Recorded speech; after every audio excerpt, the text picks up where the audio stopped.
বৌমা বৌমা আমার সাথে একটু তাড়াতাড়ি বাইরে চলে দিনে, আমার জামাই এসে। চলো। বৌমা একটা কথা শোনো, জামাইয়ের সামনে এমন ভাব করবা যেন মনে করে আমরা বিরাট গরিব, আমাদের ঠিক মতো খাওয়া হয় না। কেন মা?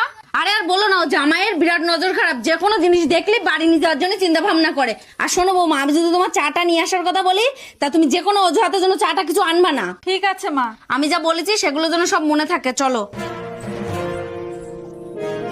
ওমা, বেশ কদিন ধরে দেখছি তোমার ছেলে কাজকর্ম করছে না, সবসময় বাড়ি বসে থাকছে, কি ব্যাপার? আর বলো না বাবা, ছেলেটার তো কোনো কাজ বাজ নেই, আর যেদিকে যাচ্ছে সেদিকে অভাব। আমি জানি না কিভাবে সংসারটা চালাবো। বৌমা যাও, জামাইয়ের জন্য এক কাপ চা নিয়ে এসো।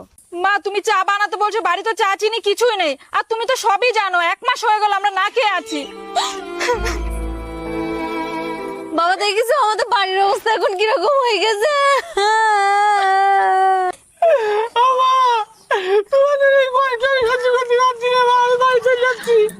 জামাই দাঁড়াও, একটুকুনি বসো। বৌমা জামাইটা এই যে খালি হাতে ফেরত যাবে, তুমি ঘরে গিয়ে দেখো দিনে আমার ব্যাগে টাকা পয়সা আছে কিনা, থাকলে ওর এনে দাও। ঠিক আছে মা, যাচ্ছি। শোনো ঠাকুর জামাই, তুমি তো আমাদের বাড়ি সেই সকালবেলা থেকে এসছো, আমরা তো কিছুই খেতে দিতে পারিনি। আমাদের খুব মান সম্মান লাগছে। এই কটা টাকা মার ব্যাগে পেয়েছি, তুমি রাখো। থ্যাংক ইউ মা, আসি।